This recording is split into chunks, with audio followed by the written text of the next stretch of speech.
And that will lead us into our main theme tonight, which is basically fuck the police. Now, we're not going to put that up on the screen at this time because I've been advised that that may not be the best way to do it. Well, we have in the past. We have in the past. What we're going to do instead, I'll put up on the screen, is police are terrorists.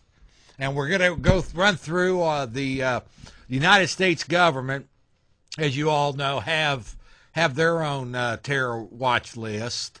Who is it? Al-Qaeda, Hamas, Hezbollah. Yeah. Well, the Jeff Davis Show, we have our own terror watch list. Can I put you on the spot? Well, what do you think about our theme, police are terrorists? oh, well, that's definitely a interesting, controversial topic. And, well, that's kind of what we do here on the Jeff Davis Show, is controversial, interesting topics. And, we don't really do it for shock value. We actually do, believe what we're saying here. We just don't hold back. Actually, it's really kind of a sick joke, but unfortunately there's a lot of truth in what we're saying. Mm-hmm. What is that? What's that? There he goes. Folks, this is my lovely grandson. I gotta confess, folks, that in my mind, he's a beautiful baby. Absolutely. He really. If he looked like a monkey, like some of them do, I'd tell you he looked like a monkey. but he to me, he's got beautiful eyes, long eyelashes. He's smart. He seems to pick up on things quick, and I'm just proud to have him around. He's the future of the Davises. The rest of the show is going to be focused on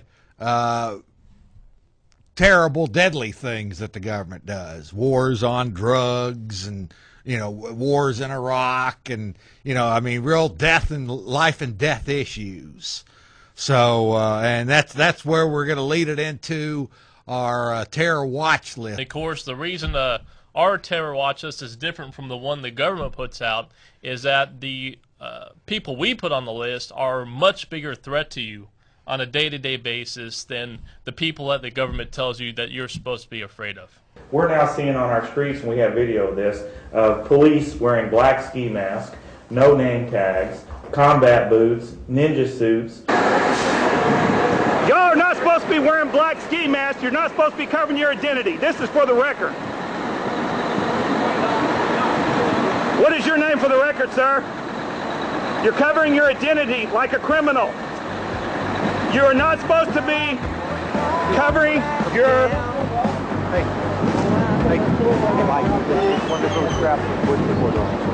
I'm sure they are. Right there. Where? Oh. I gotta get that. People say that we're free just as long as we do what we're told. Just as long as we play by the rules, we're free. And I hate to break it to you, but that's not freedom.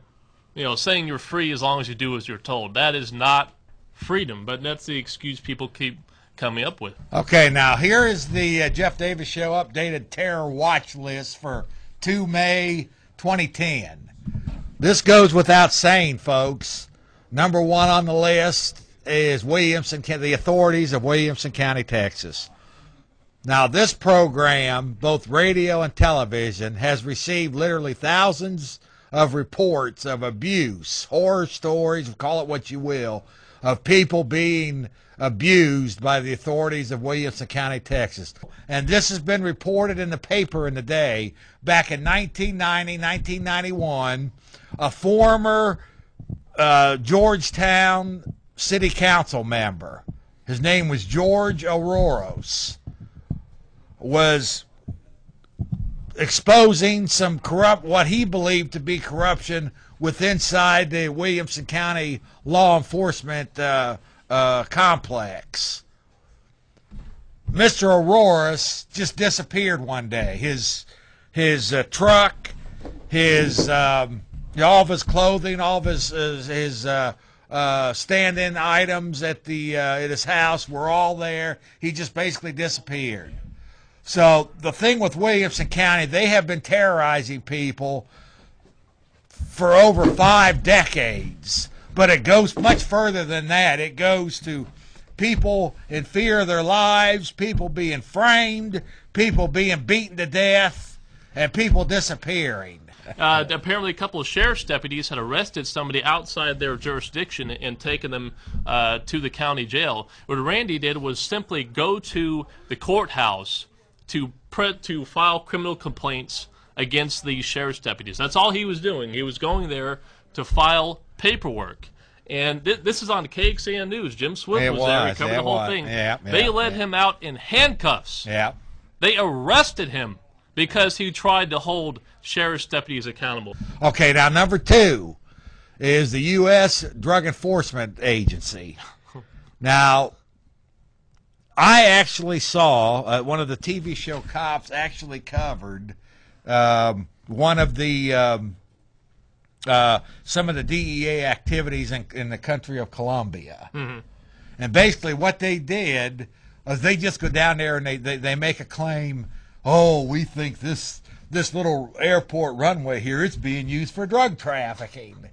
And they just blow it up. They start blowing stuff up. While wearing black ski masks. While wearing black ski masks. And are they making our lives any safer? Are they making it any better? Well, if you know anything about black market economics, you know they don't. Just the fact that drugs are illegal, just the fact that addictive substances are illegal, makes an environment favorable to organized crime, makes the gang violence environment. And the harder they crack down, the more raids that these DEA thugs launch in their black ski masks, the worse it gets. Okay, now for 3 and 4, Sasan, we've got number 3, the police officers' unions. Why are the police officers' unions on the terror watch list? You know, we talk a lot about the police officers themselves being terrorists. And, of course, they always use the excuse, oh, we're just doing our jobs, just following the laws. Of course, that's no excuse if you're any kind of a man.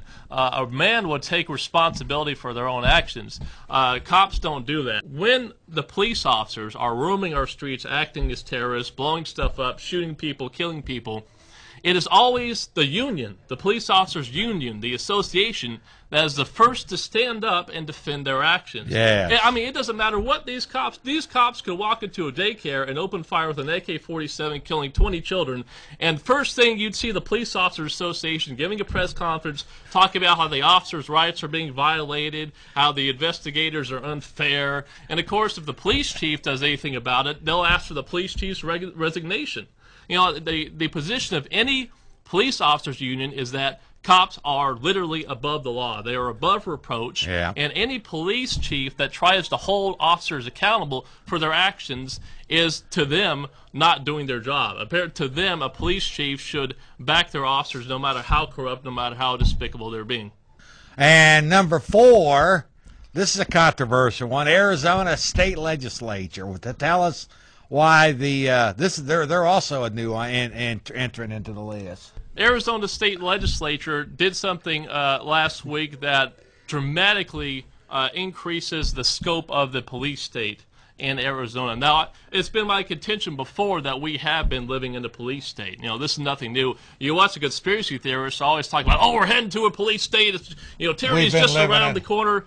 Where have you been? Decades. Where have you been? I can't walk to the grocery store without bumping into 10 cops. Yeah. What do you think a police state looks like? We are in one right now. For decades. What Arizona has done is take it to a whole new level. And the thing about this, probably the only encouraging thing about it, is that the actual police officers and sheriff's deputies there, most of them do not want this law. If the police don't want this power, come on. How bad is this law when the cops do not want this newfound power? That brings me to Mr. Alex Jones, who I thought would have a different reaction to the Arizona legislature bill last week than he actually had. I happened to catch Mr. Jones. I was in my car listening to the radio flipping through, and I heard him screaming as he usually did about foreigners. And he got to the Arizona bill, at which point I thought his libertarian instincts would take over, and he would acknowledge that this is a huge police state escalation. This is disgusting. This is tyranny. Lots of innocent people are going to be rounded up and put into cages along with his family. And he didn't do that. Not only did he not condemn the bill, he supported the bill. And we're talking about Mr. Alex Jones here, supposed defender of freedom and liberty and enemy of tyranny, calling for police to do random document checks to arrest people that are not carrying their documents.